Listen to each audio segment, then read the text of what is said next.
Hey GRIO fam, it's Gerren Keith Gaynor, White House correspondent and managing editor of politics at theGrio, and I am here with Congresswoman-Elect Summer Lee, who will soon represent the 12th Congressional District of Pennsylvania. Congresswoman-Elect, welcome to theGrio. It's a pleasure to have you. It's so good to be with you all. Thanks for having me. Congratulations, you made history in November as the first Black woman elected to Congress from the state of Pennsylvania. First, tell me, how did that feel to make history, and what does it mean to you? Yeah, honestly, I'm still dealing with it. I'm still feeling it, right? Because hey, it came so fast, and then when you kind of think about just the gravity of really never having had a Black woman before, I think about all of the Black women through the history of this Commonwealth, right? One of the original 13. To have never had representation. So it's a gravity, it's a responsibility that I feel, but it's truly an honor. And I'm really just excited to share this with so many folks, not just from this district, but I get the honor of now sharing this, piece of history, this moment with, our community, our family all across the Commonwealth. You recently went to freshman orientation on Capitol Hill, which is a big deal, learning the ins and outs of serving in Congress. How was that experience in meeting some of your future colleagues? I would say it was definitely overwhelming.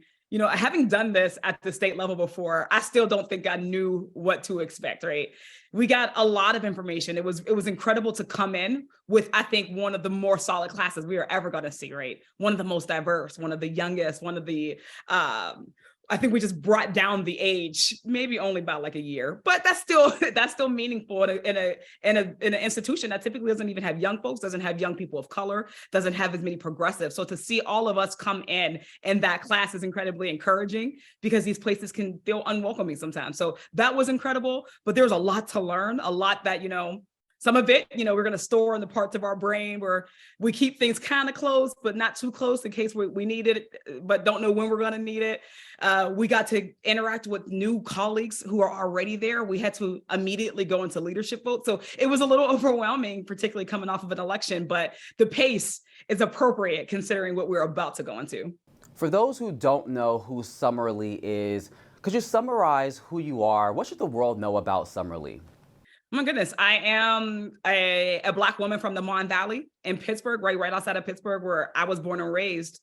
And I say that because I think it informs, and that experience has shaped me in ways that really have informed the way that I fight and who I fight for. So, I think I'm a fighter. I'm somebody who is going to come and show up and really put on for Black and brown folks, for working folks, with every breath that I have. And that's what I've been doing. That's what I continue to do. And that's what I want folks to know, right? I obviously represent Howard. So I come from Howard Law, repping my HBCU, and all of those things, or each a part of me. I'm all of those things, but mostly I'm a servant. I'm a public servant, somebody who really just wants to serve honorably, right? And move the needle in this country. There are so many things that we have yet to do, so many things that we have done.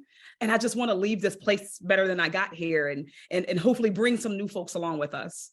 And yes, we do love HBCUs. I'm a proud Morehouse grad, so we got love for Howard too. You recently tweeted about being an introvert. You were at freshman orientation, and you tweeted about being an introvert in Washington, which is a big place. I know I can relate as a political journalist in Washington. This can be especially so for Black people, for women and queer people. Can you expound more on that tweet? Yeah, you know what? I felt like I had to say that. In politics, in this world, right? The world that both of us are in, people expect us to be constantly performing, constantly outgoing. They expect that we're here, so we must like socializing and parties. And orientation was a lot of socializing, right? It's a lot of networking. It's a lot of, you have to get to know everybody and make new friends immediately. And for those of us who maybe aren't used to, or maybe uncomfortable navigating that way, it can be really, really jarring. So I had to write that to remind people that the only folks who are suited for public office aren't just your extroverts. They're not just your person who runs into the middle of the crowd. But there has to be a space and has to be grace for those of us who have a little social anxiety, right?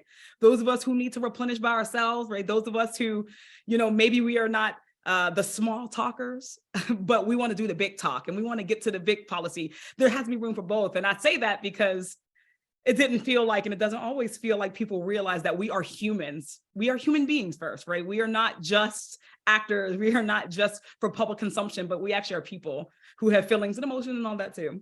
Yeah, I thought that was a really human moment. I thought it was great that you showed such vulnerability. Democrats currently have the majority, but when you're sworn in January, you will be entering the House of Representatives as a part of the minority. How do you think that will impact your role in Congress and how Democrats legislate? Yeah. I've actually come from the minority, right? My 4 years that I served in the state house, we were in the minority. So I got a lot of practice on how do you navigate systems that aren't built for you, or processes that don't take into account your values and your ideology. I think that is going to be uncomfortable, right? There's no getting around that, right? We are giving and we are seeing a transition of power to folks who objectively don't have the same interests as a lot of us. But I think that there's opportunity in those moments. The opportunities are going to be in how do we expand the realm of what's possible within our caucus? How do we help folks from different kind of points in our tent, the big tent that we talk about as the Democratic Party?